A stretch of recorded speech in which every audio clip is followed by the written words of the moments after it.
In this video, we'll talk about strategic execution, part 2. Now, communication, as mentioned before, kind of falls in both the planning as well as the action phase of the process. So let's stick to calling it a parallel between the two. Once your strategy has been implemented and put into action, it's now time to track its progress and keep close tabs on how well it's performing. Tracking progress. Integral to making sure that execution stays on track, it's important to keep a close eye on results. This means that having a goal isn't enough by itself. You also need to have some system of tracking your movement towards that target. In the absence of a frequent reminder of how you're doing, there's no way for you to know if the actions you take are working or not.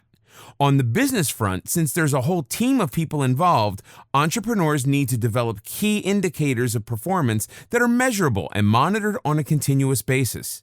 This will allow the executives to evaluate what's working and pursue these processes to enhance and promote performance.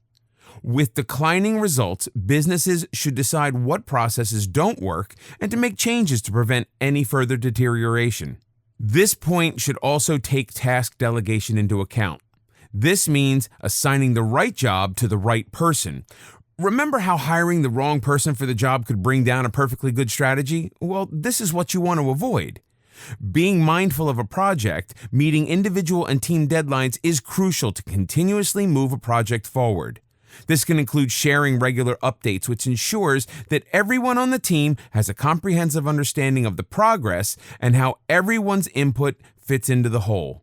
Even in non-business scenarios, tracking is essential for achieving goals. For instance, tracking progress helps everyone stay focused. A lot of people, not unlike businesses, fail to accomplish their goals not only because they don't possess the skills, but because they lose track of what they want to achieve. Businesses, on the other hand, may have the correct strategy that can bungle up due to the various reasons already mentioned earlier.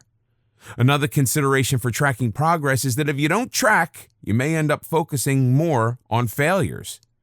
It's natural for people to focus more on the negative side of things, so even after accomplishing something, a mishap may make you forget the earlier accomplishment.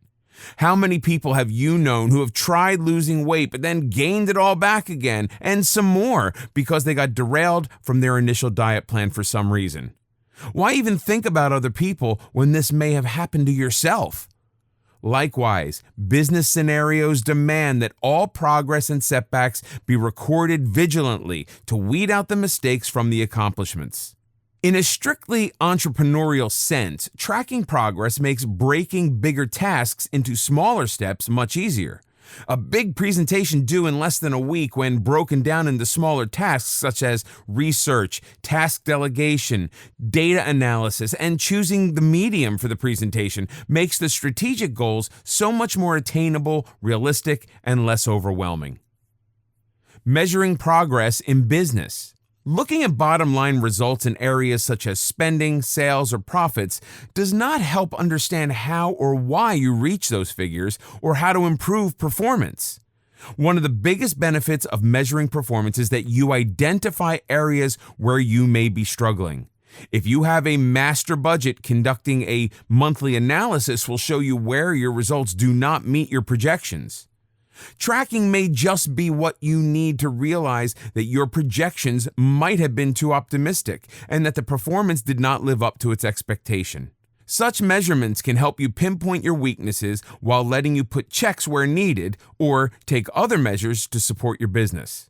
On the other hand, tracking your sales, production, marketing, and labor use helps you identify which aspects of your organization are doing well and which others need more attention. With tracking, employees are also able to see the progress the company makes. As such, they may experience higher job satisfaction. Likewise, if they can see that their unit is struggling, then they might be motivated to work harder. So, measuring results based on goals set for all employees and communicating the same to the staff on a scheduled basis helps keep the team motivated to do well, whether they are surpassing these goals or struggling. Accountability. To understand the importance of accountability, here's an example. Take a group of basketball players and put them on their own in a friendly match. As there is no one watching and no one keeping score, you may well find that all sense and cohesion goes out the window. The center is up front and the small forward is off in the distance. The shooting guard is found chatting with the spectators. Now, bring in a referee onto the court who starts keeping score visibly. As most people would expect, the dynamics of the game will change instantly. Players would start playing positions they were assigned because now they are actually trying to perform well to win. The simple act of being observed and being held accountable has made all the difference. It's no different in the workplace setting. While holding people accountable certainly helps the business, it is only when accountability is made visible that the real results are delivered. As per the example, accountability was vaguely there with each player knowing their position and role, but it took a crowd of onlookers and a referee for them to start aiming for success in those roles. Employees at a business are much the same. With roles defined correctly, they will know what they need to do to succeed, but if their success is not marked or if the metrics are not visible or relevant, then accountability loses its impact. When accountability is confusing or misapplied, consequences get watered down or never occur, and people often miss the connection between results and recognition. Instead, reporting results to each other and holding each other accountable for achieving goals are key to successful execution. Sticking to these basics, some may sound redundant but need emphasis at this stage. While holding your team accountable during the execution process, discuss and set up expectations. Clearly articulating expectation is not only mandatory but crucial to the organization's success in setting up accountability. Think about the basketball players from the previous example. Knowing their position and role in the game holds them accountable for any mistakes or gains made in their area. Look for input. Looking for input engages team members in achieving goals. It gives them a chance to determine what works and establishes a vivid understanding of expectations. Actively coach the team. Accountability and coaching go hand in hand. You need to know of any issues that arise to keep your team mindful and answerable to any action that they take. Hold regular strategy reviews.